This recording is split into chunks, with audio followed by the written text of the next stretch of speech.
Olá pessoal, bem-vindos ao nosso canal, eu sou o Bruno Alves. E vocês sabem que um canal aí de cerca de 10 milhões de inscritos, o canal Nostalgia, resolveu fazer um vídeo falando de Terra plana. Então o que nós vamos fazer aqui agora é pegar cada argumento que eles trouxeram, tá? E eu anotei aqui um por um, tá? Foram muitos argumentos que eles trouxeram para tentar combater a ideia da Terra plana. Eu anotei um por um aqui e a gente vai trazer os argumentos, os contra-argumentos que eles falaram. Eu pensei em colocar cada partezinha do vídeo deles aqui, mas o vídeo deles tem 23 minutos, portanto seria impossível ficar separando parte por parte. Quando eu juntasse com o meu ia ficar uma coisa gigante. Então eu simplesmente peguei argumentos por argumentos e vou deixar o vídeo deles na descrição para quem quiser ir lá ver em tempo real, tá? Então vamos lá, vocês vão ver que todos esses argumentos que eu vou colocar aqui foram o que eles colocaram. Uma coisa que eu vou pedir, gente, é que viralizem este vídeo aqui, que vocês compartilhem no WhatsApp, que vocês compartilhem no Facebook, nos grupos, nas suas páginas, porque foi um canal de 10 milhões de inscritos, gente. Então muita gente se interessou pelo assunto. Esse vídeo aqui que a gente tenta rebater, tá? Essa ideia. Então o que acontece? A gente vai trazer aqui as contra-argumentações. Então o primeiro ponto que eles tratam no vídeo, eles demonstram preocupação, né? Ele até fala assim, eu vim trazer você e você, uma mulher e um cara lá, porque essa teoria, o número de terraplanistas tem crescido, né? Então já demonstrou ali uma certa preocupação com o assunto, com o crescimento do assunto. Mas gente, nenhum assunto não cresce se não tivesse sentido, né? Um determinado assunto ele só começa a ganhar uma grande gama de pessoas quando ele faz sentido, quando a gente apresenta argumentos, apresenta experimentos, e esse é o nosso objetivo aqui na questão da Terra plana. Então no início eles explicam mais ou menos o formato, ele fala, só que eles explicam zoando, né, que a Terra é como uma pizza e com um domo e com sol e lua girando. Assim eles começam explicando o vídeo. Na realidade, você percebe que ali eles estão lendo, né, um script. Eles não estão falando nada por eles mesmos. Então já é todo um script, tá? Um canal de 10 milhões de inscritos, tem gente por trás. Então eles já estão ali lendo um script certinho. Eles têm que seguir aquele script ali. Isso fica bem claro no vídeo, tá? E depois ele fala sobre as imagens da Terra, né? Que os terraplanistas falam que as imagens são falsas. Então eu vou começar a passar aqui algumas imagens da Terra, tá? O porquê do que a gente acha que é falsa. Essa imagem que vocês estão vendo, por exemplo, é uma imagem oficial da NASA, tá? E você vê ali escrito sex nas nuvens, né? Então você vê a imagem da NASA com as nuvens no cio. As pessoas perguntam, mas isso o que tem a ver? Gente, o nosso cérebro ele tem memória fotográfica. Já ouviram falar nisso? Tudo que ele vê, ele fotografa. Não que você se lembre de tudo. Você se lembra de algumas coisas. Se você sair na rua, você fotografa todos os rostos. Tudo que você olhar, você fotografa. Só que o cérebro vai lembrar de algumas. E o resto vai para o seu inconsciente. Esse tipo de mensagem subliminar é muito utilizada, tá? Em desenhos da Disney e tal. Lá no filme Rei Leão, as estrelas escrito sexo. Isso vai causando, eu não sei com que objetivo, né? Existe uma agenda global relacionada a várias coisas. A gente tem visto aí o caso dos museus e as crianças vendo lá pessoas nuas. Então, independente de qualquer coisa, a gente sabe que existe uma agenda global quanto a isso. Está nos desenhos e está na imagem da NASA. Imagem oficial, as nuvens, escrito sexo. Então, o que acontece, gente? Isso aí causa, né, um efeito colateral, um efeito lá dentro do subconsciente das pessoas. Então isso aí, enquanto houver esse tipo de coisa aí, a gente não vai acreditar em imagens da NASA, porque são todas compiladas com Photoshop, são tudo com CGI. Como a gente vai acreditar num lixo desse? Então fica difícil realmente. Quem acreditar e defender uma coisa como aquela que eu mostrei, não sei nem o que dizer, né?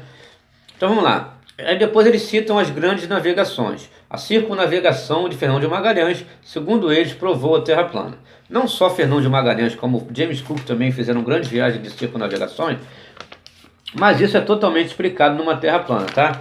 Então ele fala lá que Fernão de Magalhães, vamos aqui, ó, ele saiu de Portugal, deu a volta aqui, eu estou fazendo agora o trajeto na Terra plana, tá? Com o mapa da Terra plana. Então tá aí, ó.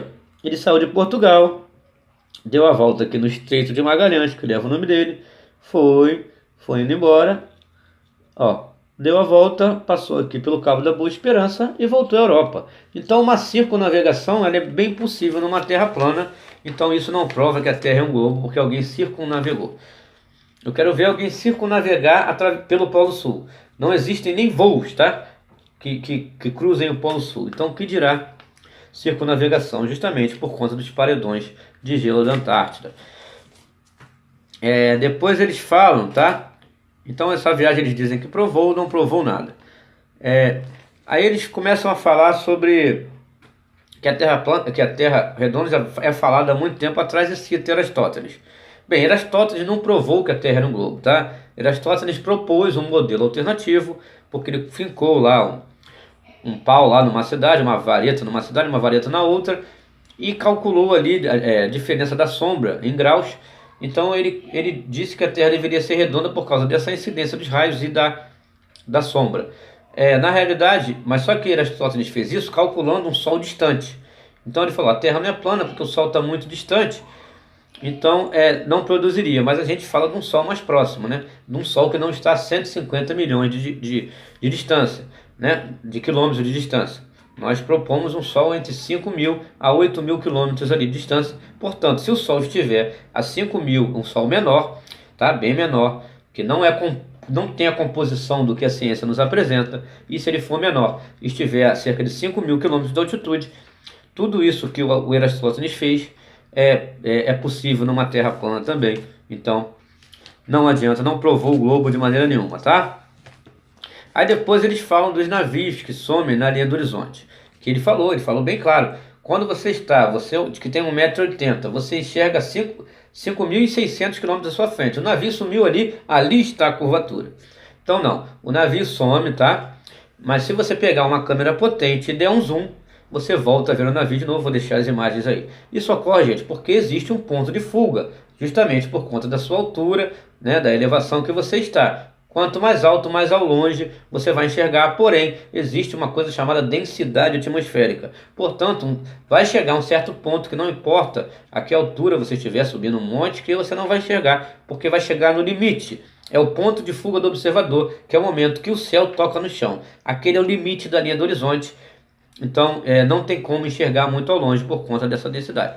Então, vocês viram aí as imagens do navio, tá? Vocês estão vendo.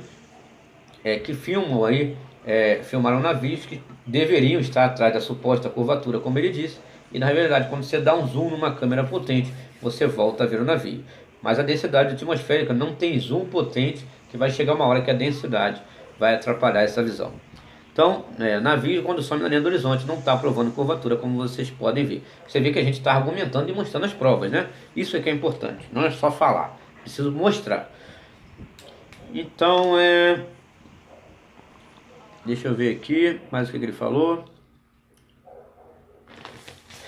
O outro argumento é que no avião supersônico, tá? Eles falaram que naquele Concorde, né, o avião supersônico que voava 18.000 quilômetros, era possível ver a curvatura. Então, eu vou mostrar aqui agora, vai começar a entrar aí umas imagens de balões que foram muito além dos 18.000 quilômetros e você não observa curvatura alguma, tá? Então, sim, por exemplo, naquele salto do Félix, da Red Bull, do cara que pulou de paraquedas lá do espaço, ali sim você tinha uma GoPro, então você tem uma curvatura evidenciada, que tem a lente fisheye ou olho de peixe, que encurva, tá, as imagens. Mas quando você lança balões, como vocês estão vendo, com câmeras normais, balões aí a 35.000 quilômetros, balões a 90 quilômetros de altitude, a 90.000 quilômetros de altitude, tá? Ok? Não, 1.000 quilômetros, 90.000 metros, né? Ele falou 18.000 metros, tá? 18 quilômetros de altitude do Concorde. Eu acabo fazendo confusão. Aí ele falou que no Concorde, 18.000 metros, tá? Que voava o avião supersônico, dava para ver a curvatura. Vocês viram, estão vendo imagens, tá? De balões a 35.000 metros. Ele falou que é 18, dava para ver. Eu estou mostrando imagem de 35, 90.000 metros, tá? Em balões e você não vê curva altura alguma. Já teve balões acima de 110 quilômetros, tá? já houveram balões acima de 50 mil quilômetros e que você, acima de 110 quilômetros, acima de 110 mil metros, e você não viu curvatura alguma. Portanto, a 18 mil metros no Concorde seria impossível que alguém tivesse visto curvatura, porque nós já estamos mostrando aí como eu mostrei. Então não é só falar, é preciso provar. Eles falaram que dá para ver a curvatura a 18 quilômetros, e eu estou mostrando que a 35, a 90 não dá para ver. Beleza? E fora as imagens ali que mostram o reflexo do Sol, ali na superfície, na atmosfera, né? Ali na nossa atmosfera. Aquele reflexo do Sol só pode ser feito com o Sol próximo, tá? Então o Sol a 150 milhões de quilômetros jamais produziria um reflexo daquele pequeno como foi mostrado ali. Então eu vou tentar ser rápido, porque esse vídeo não pode passar de meia hora, tá? Depois eles falam um pouco da viagem à Lua. Sobre viagem à Lua, eu tenho vários vídeos aí que comprovam que o homem jamais esteve na Lua, tá? E eles falam também que a Agência Espacial Americana não é a única, que existem outras, né? A NASA não é a única. Mas o que eles não citam é que é engraçado que os Estados Unidos e Rússia, eles são inimigos históricos, teve Guerra Fria, mas eles só são unidos em duas coisas, né? Eles só são unidos quando o assunto é Tratado da Antártida e quando o assunto é exploração espacial. Eles são unidinhos, né? Então, quando quer enganar a elite global, sabe enganar muito bem. O pessoal pergunta por quê, Bruno? Então eles falam também sobre imagens. Então vou começar a botar umas imagens aqui dos astronautas da Challenger, tá? Que teria explodido e todos os astronautas morrido. E o que vocês estão vendo aí é dos astronautas que morreram na Challenger. Só que todos eles nos dias de hoje, tá? Não tiveram a cara de pau nem de mudar o nome. E a NASA ainda diz, tá? A NASA tem a cara de pau de dizer que esses astronautas era irmão gêmeo. Qual é a chance de você ter vários irmãos gêmeos numa mesma missão espacial? Então isso é a cara de pau deles, né? Então, mais o que? Vou mostrar também, vai entrar um vídeo aí também sobre um gigante no espaço, numa imagem. Então você vê ali que aquilo ali não é reflexo, é alguém passando realmente, porque aquilo ali estava sendo gravado num estúdio, tá? Então o que você está vendo ali é alguém passando pro lado de fora, eles deram mole ali naquelas imagens, tá? Então essa imagem aí do gigante no espaço é mais uma comprovação de fraudes aí das agências espaciais, e não é só na americana. A gente pega muitas fraudes, só vê no meu canal aí, na agência espacial chinesa, na agência espacial russa. Ela inclusive cita no vídeo assim, por quê? São investidos bilhões. Justamente, esses bilhões. Eles criam tratados e acordos que geralmente os países subjugados é que pagam, tá? Eu cito o exemplo aqui rápido da ozonosfera. Um cara estudou a ozonosfera durante 40 anos. E ele viu que, por exemplo, no Polo Norte, durante a noite, a camada de ozônio desaparece. E quando ele foi para a Antártida, a camada de ozônio desaparece durante todo o inverno. O cara estudou a camada de ozônio durante 40 anos. Ele morreu nesse ano. No ano seguinte, a ONU criou a tal do painel do ozônio, inventando que a camada de ozônio tem um buraco. E aí começam a criar protocolos, como o de Kyoto, protocolos ambientais, que só quem paga a conta somos nós. Porque se o nosso governo paga a conta, quem paga os impostos? Somos nós. E isso aí, essas contas que a gente paga, vai financiar em bilhões essas pseudo-agências espaciais aí. Você vê quando tem protocolo de Kyoto, o Brasil é o primeiro a assinar, sai correndo. Por quê? Porque quem paga é o povo. Vê se os Estados Unidos assinam alguma coisa. Vê se a Inglaterra assina alguma coisa. Eles que são os maiores poluentes. Então quem paga a conta disso tudo, dessas coisas que eles criam, dessas mentiras, somos nós, os países subjugados. E quem? O país paga? Não, quem paga somos nós que trabalhamos e pagamos nossos impostos. Então é muito simples. E daí pergunta, mas por quê? O que eles ganham com essa grande conspiração? Então é muito simples, gente. Existe uma elite global que controla. Bruno, existe uma elite global, mas por que, Bruno? Como é que você fala isso? Você tem provas? Tem. Vê lá na revista Forbes, vê lá que existem algumas famílias de 15 a 20 que detêm metade das riquezas do mundo, gente. Então essas 20 famílias que detêm metade das riquezas do mundo, elas precisam manter esse poder. Elas comandam as grandes corporações como a Organização Mundial do Comércio, Organização Mundial da Saúde, Banco Mundial, FMI. Elas controlam todas essas grandes corporações, ONU, Unesco, Instituto Rockefeller. Então eles controlam o mundo através dessas grandes corporações. Então é uma espécie de pirâmide. Eles são o topo da pirâmide, essa elite global que detém, e existem provas, metade das riquezas do mundo. E eles detêm esse poder. Então eles precisam dessa manutenção. Como que eles vão dominar 7 bilhões de pessoas? Como, gente, que eles vão dominar? 20 famílias vai ter metade da riqueza do mundo e as outras 7 bilhões para dividir o restante. Como que eles vão fazer isso?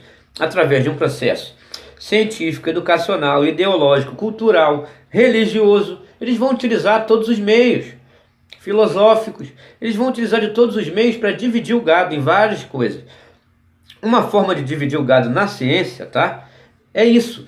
Por exemplo, imagine se você descobre amanhã que a Terra é plana, ela é jovem, ela foi criada por um criador e que você é sim especial. Inclusive no vídeo aí ele vai citar que nós não somos nada especiais, tá? Eles citam isso no vídeo. O objetivo deles é esse.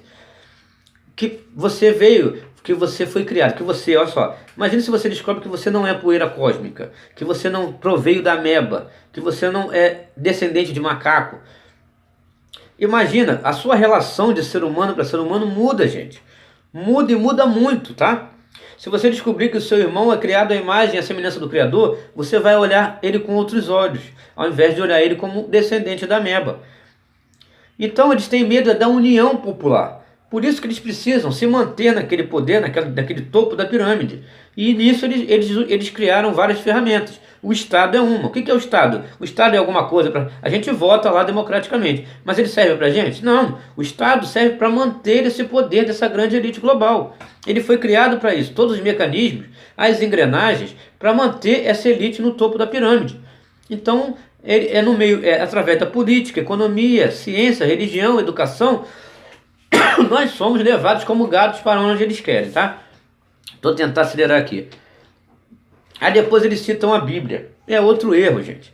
A Escritura não é um livro religioso. Quem transformou a Escritura num livro religioso, com liturgias, foram as próprias religiões, que é mais uma maneira de dividir o gado. Eles dividiram o gado. Você é católico, você é protestante, você é muçulmano, você é budista, você é o espírita. Então eles criaram essas facções religiosas, porque enquanto o gado se degladeia aqui embaixo, eles continuam no poder do topo. Então as religiões criaram liturgias ao seu bel prazer. A Escritura não é um livro religioso. A Escritura é um manual histórico, cultural, social, científico. Quem transformou a Escritura em liturgia religiosa foram as religiões. O Messias nunca fundou religião, entendeu? Nunca. Pelo contrário, sobre o tempo de pedra, ele falou, não há pedra sobre pedra que não seja derribado. O Messias sempre, toda vez que ele apontou na cara e xingou, falou, vocês são raça de víbora, vocês são cães gulosos. Para quem ele falou aquilo? Para os religiosos. Quem eram os religiosos? Os fariseus, que cuidavam do templo.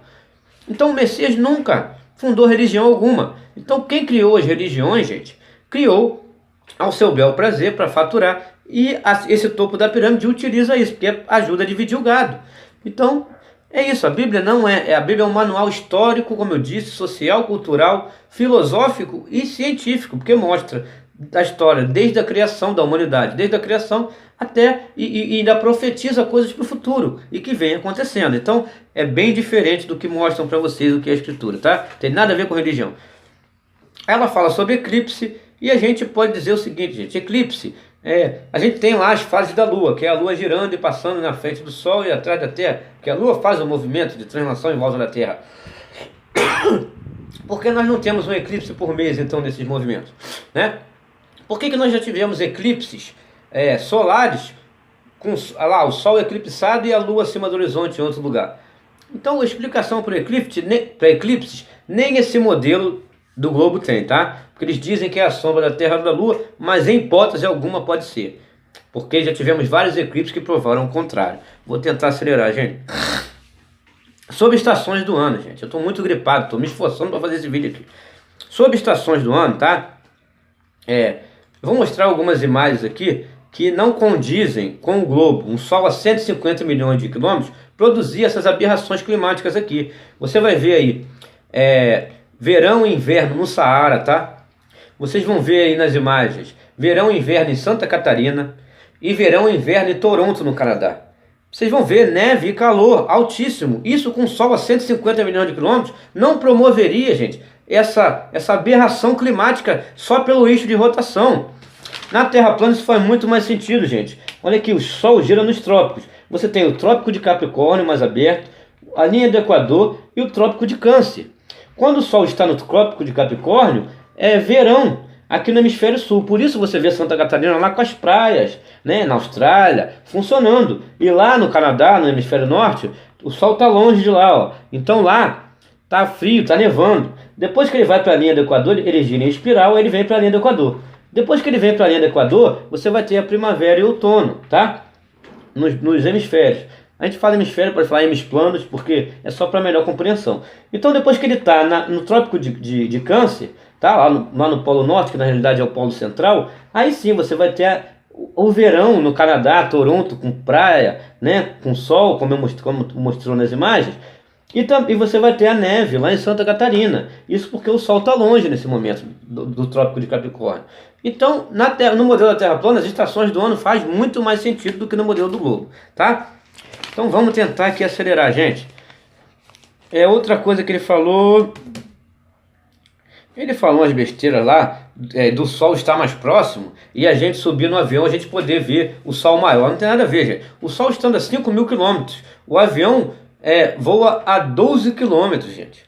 Então, essa diferença daqui da superfície para 12 quilômetros e o Sol a 5.000 não vai perceber diferença de tamanho. Foi um absurdo que eles falaram lá, tá? Sobre prever fenômenos. Então, sobre prever fenômenos, antigamente, na antiguidade, a Terra sempre foi plana. Eles acreditavam numa Terra plana. E lá os egípcios, os fenícios, os babilônios já previam eclipses, previam eventos astronômicos com muita antecedência e baseando-se numa Terra plana. O astrolábio foi construído, né, num plano. Então, objetos que eram utilizados pelas navegações e utilizados antigamente, tendo como referência uma Terra plana, e eles já previam os eventos. Agora, por que eles previam os eventos astronômicos com antecedência? Eclipses, eles previam tudo isso, tá? Porque esses eventos, eles são cíclicos, gente. Eles têm a sua ciclicidade.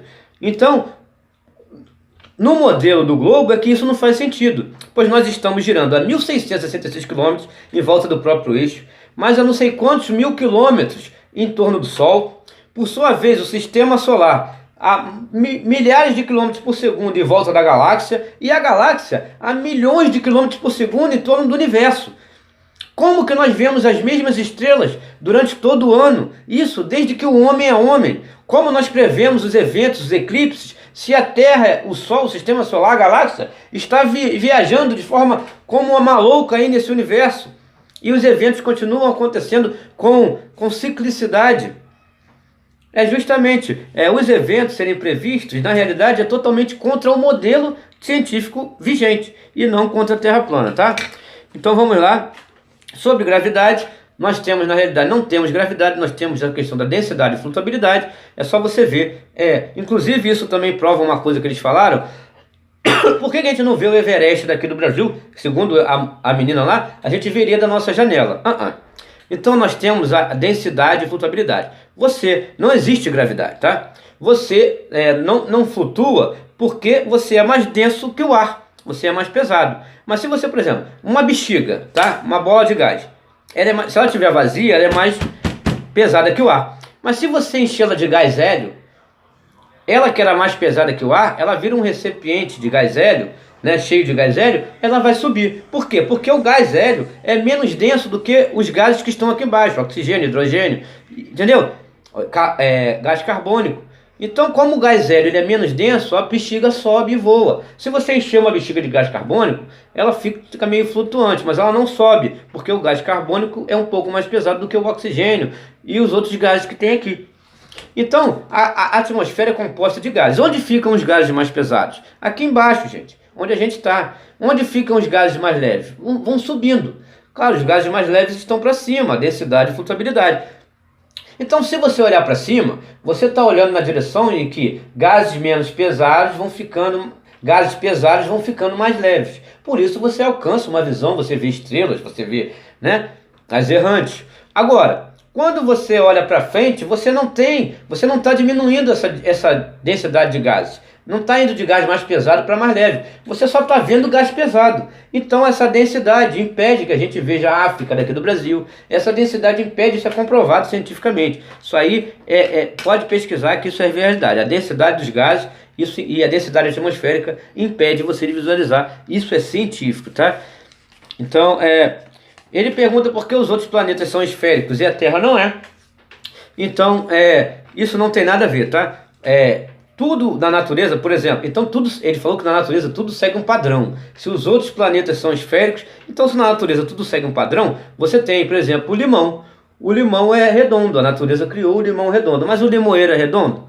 Não, então é sinal que a natureza não seguiu o padrão esférico. Então, na realidade, porque os outros planetas, gente, os planetas não são planetas, eles são estrelas errantes, tá? Lá você pode comprovar isso porque eles têm uma movimentação diferente das outras. Então, a única diferença é essa.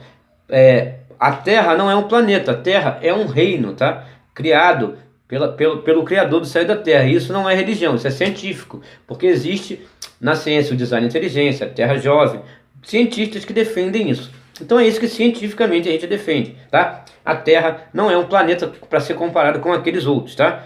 Aqueles outros não tem nada a ver com a Terra, Júpiter, Marte, aquelas são estrelas que têm uma movimentação diferente, são chamadas de errantes. Mas o que? Ali ele fala sobre a água fazer curva. A água não faz curva, a água sempre segue um padrão, ela sempre fica ao nível de onde ela é colocada. Se colocar numa vasilha, ele diz que rodar o balde de água faz curva. Que absurdo. Então, ele diz também que na Antártida, ela pergunta sobre os paredões de gelo. Eu vou botar a imagem aí agora, tá? Ela pergunta, se existem os paredões, cadê os paredões? Então tome os paredões aí. Então o que vocês estão vendo aí são os paredões, tá? De gelo da Antártida, os muros que cercam aqui, ó, a Terra, tá? Então temos imagens, sim, tá aí, tá? Nós temos imagens, sim, dos paredões, vamos ver as imagens. E outra coisa que ela fala, então tem uma hora que ele fala assim também: a gravidade é uma lei fundamental, então mesmo que vocês queiram, vocês não podem questionar. Então isso, gente, que é religião. Se você tem uma lei que eles colocaram como fundamental, que você não pode questionar, isso não é lei científica, isso é religiosidade. Virou dogma. A ciência deixou de ser experimental, né, para se transformar em teoria, cálculo matemático e diz filosófico. Então virou dogma. Se eu não posso questionar a gravidade, isso aí é o quê? Religião. Então, na realidade, quem são os religiosos nessa história? Né? Porque até quem criou todo esse modelo científico, Copérnico era um padre, criou o heliocentrismo. Kepler, que estabeleceu as órbitas dos planetas, ele era astrólogo, tá? Adivinha lá da corte dinamarquesa. Lamarck, que criou a teoria do Big Bang, baseado na mitologia hindu, pelo deus do caos e da ordem Shiva. Né? A explosão, o caos, que criou toda a ordem. A gente nunca viu explosão criar nada, só destruir. E o Lamarck era o quê? Padre jesuíta. Então, padre Copérnico, padre Lamarck, a ciência moderna hoje é baseada nesses caras. Newton, o que era Newton? Fundador da loja maçônica de Londres. O biógrafo de Newton chamou ele de o último feiticeiro. Newton era ocultista, feiticeiro, né? O cara lia a Bíblia de cabo a rabo, era fã de Salomão, porque Salomão era ocultista. Então o que acontece? É tudo isso baseado nisso, gente. Então tem uma hora que ele fala também sobre soldados na Antártida. Aí ele fala assim: se existem soldados na Antártica, então só você falar da nossa estação de pesquisa brasileira da Antártica. O nome da estação? Comandante não sei o quê. E a estação de quê? Da Marinha. Porque ele fala assim: se existem mesmo soldados na Antártida, é só perguntar para nossa estação comandante. É uma estação da Marinha, isso aí é o quê? Então o turismo na Antártida, gente, só é feito na península. Eu vou tentar botar aqui rápido, tá? O turismo na Antártida só é feito nessa península aí, nesse pedacinho que vocês estão vendo aí. É supervisionado. O turista não pode sequer dormir em território antártico, tá? Então, é um absurdo o que esses caras falaram, cara. Então, a gente fala e comprova. Estão mostrando ali pelas próprias agências onde é feito o turismo na Antártida, tá? E não existe, vou mostrar o mapa da aviação civil aqui agora rápido também, tá? Não existem voos. Sobre o voo Santiago-Sydney, tem vários vídeos aí no meu canal, é só vocês procurarem, que eles procuram vir por aqui, ó, porque eles pegam as jet streams. E não pode comparar voos em locais diferentes, porque cada avião possui uma velocidade diferente. E quando ele sai daqui e vem pela Antártida, para ir para a Austrália, ele pega as jet streams, que são correntes de jato, que fazem um avião ir muito mais rápido e ainda economizar combustível, tá? Então, gente, eu tive que correr porque eu não posso passar de 30 minutos, tá? Então é isso, estaremos sempre juntos aqui em busca da verdade. Compartilhem esse vídeo, gente. Eu tive que correr, mas eu falei todos os argumentos. Um abraço, viralizem esse vídeo na net. Tamo junto, conto com você.